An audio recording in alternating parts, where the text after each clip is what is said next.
kalau petir itu kayak kalau kilat itu Tuhan Allah lagi memotret kita. Jadi kalau ada itu senyum gitu, senyum gitu. Juga harus senyum gitu.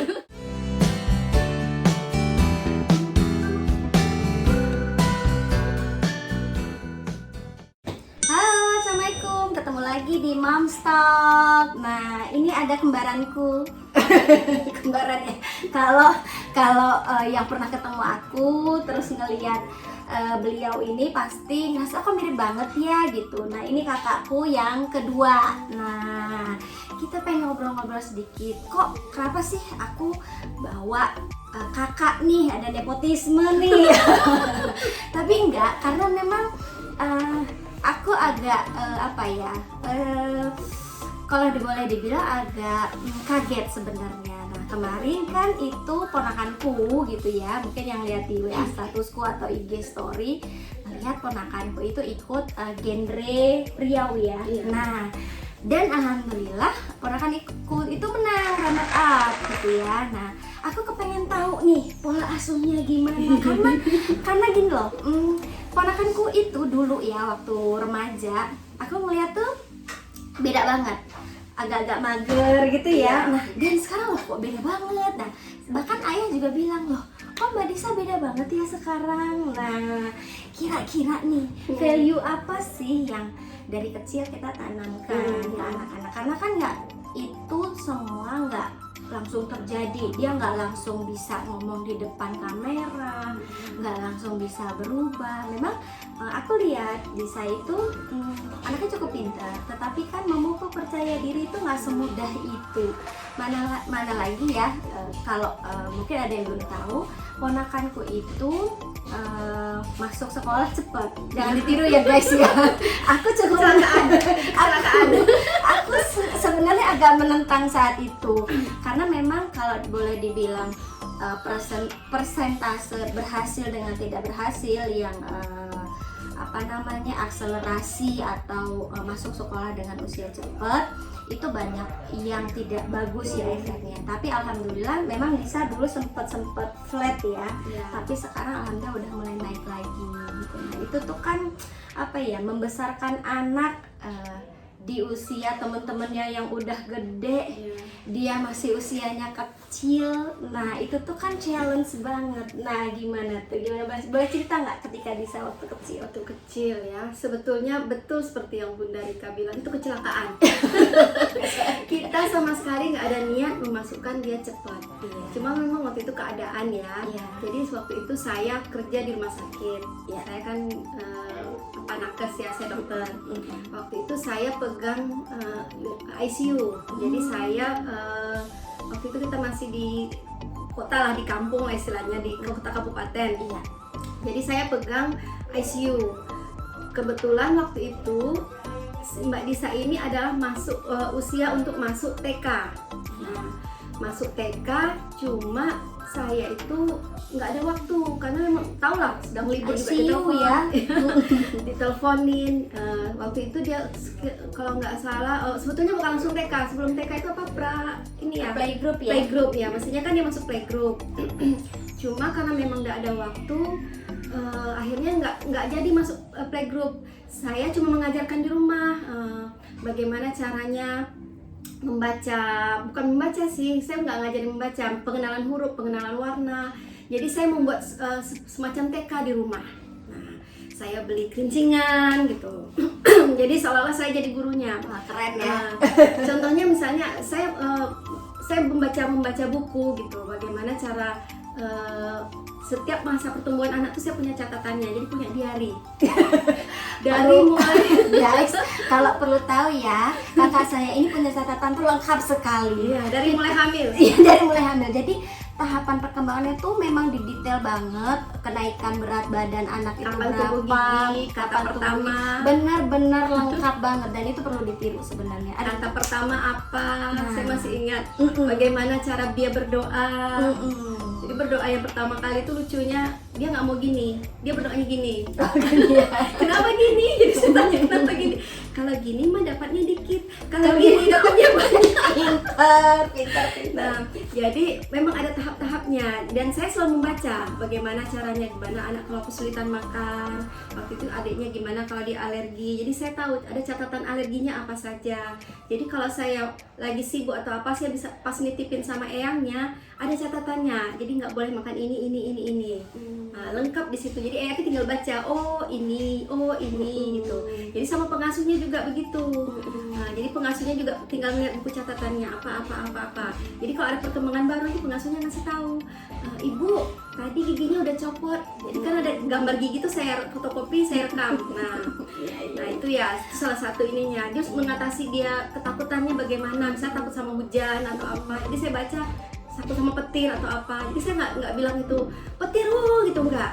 Saya bikin itu menyenangkan. Saya bilang itu jangan takut. Kalau petir itu kayak kalau kilat itu Tuhan Allah lagi memotret kita. Jadi kalau ada itu senyum, jadi kita senyum juga harus senyum gitu. Jadi itu jadi pengalaman indah buat mereka.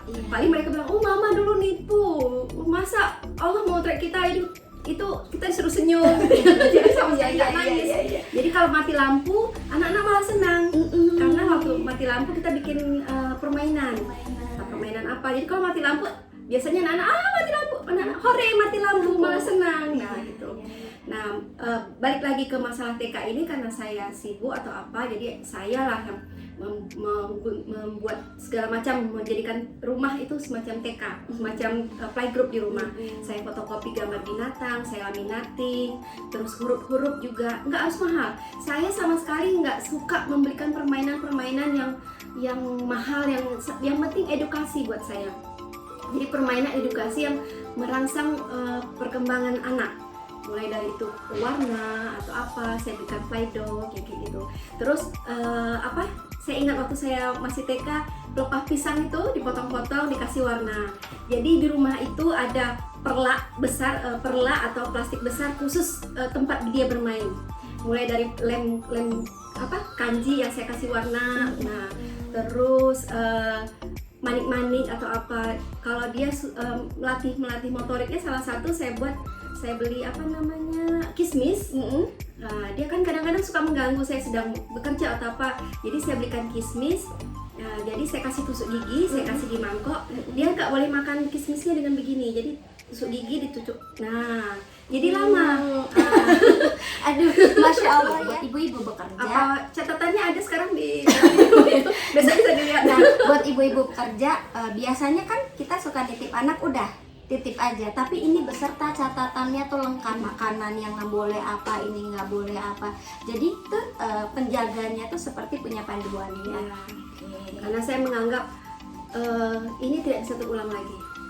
Nah itu clue-nya. Jadi membesarkan anak itu bukan peristiwa yang bisa diulang, tidak bisa kita hapus, tidak bisa kita edit. Jadi kalau kita salah, ya sudah salah. Kalau bisa kita marahin atau apa, saya kalau kita lagi emosi atau apa, memang ada penyesalan. Nah, bagaimana cara kita menahan emosi itu yang saya juga harus belajar. Nah, kalau kita salah dengan cara memarahi anak, itu nggak bisa kita ulang lagi. Benar sekali. Masalah mungkin kepercayaan diri sama kemampuan berbicara. Kalau itu saya pernah membaca bahwa janin dalam kandungan itu sudah mendengar ya. Jadi waktu saya hamil, papanya memang sudah mengajak dia untuk bicara, ngomong apa, menceritakan kisah Nabi atau apa. Jadi waktu itu saya ingat waktu dia baru lahir, diajak ngomong sama papanya, seolah-olah menjadi ini ketua kelas teladan tingkat nasional juara 1. dari dalam perut sampai dia lahir. Jadi halo anak papa, ketua kelas teladan tingkat nasional juara 1. Masya Allah, dari kecil itu anaknya sudah di brainstorming dan dimasukkan ke bawah alam sadarnya, guys. Dia harus berprestasi gitu. Nah, kunci ya. Jadi sampai waktu itu pengasuh kita sama ini, bapak agak aneh sih anak kecil. Kok sudah diajak ngomong begitu gitu kan. Jadi kita juga ngajar ngomongnya nggak cadel. Begitu 6 bulan dia sudah bisa ngomong, udah mulai ini. Dan saya juga menyetel lagu-lagu anak-anak. Jadi ada VCD-nya. Terus kartun. Jadi anak-anak tidak menonton sinetron, tidak. Jadi saya kumpulkan VCD itu kadang-kadang hadiah dari susu loh. Iya, saya juga dapat satu guys. Hadiah susu setiap. Jadi kita kebetulan susunya kita nggak terfokus sama satu brand, satu merek. Jadi yang mana ada hadiahnya, itu yang kita beli. Iya. Yang penting sekali anak dayung senang. 20-30 terlewati. Nah, jadi nanti mungkin besok-besok ada cerita dia susah minum susu gimana caranya ya. Iya. Saya sampai beli itu SN itu biar ada rasa ya. Iya, berganti-ganti. Kreatif ibunya. Beli dulu yang kecil misalnya. Iya. Nanti juga ada cerita mungkin gimana adiknya alergi gitu ya. Nah, jadi anak sudah diajarkan untuk ngomong dari ini. Jadi dia begitu umur 6 bulan dia sudah bisa ngomong, sudah mulailah berkomunikasinya sudah lancar. Dan ulang tahun yang pertama itu dia karena sering diajak ngomong, sering ini, jadi dia ulang tahun pertama dirayain sama eyangnya. Begitu ulang tahun pertama dia pegang mic dan merasakan asiknya. Akhirnya dia ulang tahun itu dia pegang mic, dia nyanyi sendiri dari mulai acara sampai habis. Jadi nggak ada acara MC, nggak ada ya. Acara apa? Jadi sampai dibisikin, Mbak, sudah dulu ya, teman-temannya mau makan. Ya udah, teman-temannya makan, dia tetap nyanyi. Jadi mulai dari acara sampai selesai dia habis satu album dia nyanyi sendiri, pegang mic sendiri, tidak mau ngasih ke orang lain. Jadi teman-temannya nggak ada acara nyanyi, dia sendiri yang nyanyi. Judulnya cuma makan bersama Dan dia nyanyi sampai habis. Juga gimana caranya, bukan cuma dari segi seni atau apa, begitu juga sih mengajarin mengaji. Jadi VCD tentang huruf hijaiyah, abad tasa itu ada. itu bentuknya VCD ya. VCD. Juga menulis bagaimana cara. Jadi saya ingat karena susahnya dia kalau nggak TK, kadang-kadang kita juga kan kurang ininya, motorik halusnya agak terhambat. Itu saya rasakan sampai di SMA dia udah kurang lah. Untuk kadang membuka kunci gembok itu agak susah. Karena melipat, menggunting dan ini kan harus dilatih. Nah, itu yang dia tidak dapatkan. Jadi membuka kunci gembok agak lama. Terus waktu mengisi waktu SMP kan ada yang menghitangkan komputer itu suka keluar. Jadi terpaksa saya belikan penggaris khusus ini, dilatih. Jadi dia lebih lambat untuk itu.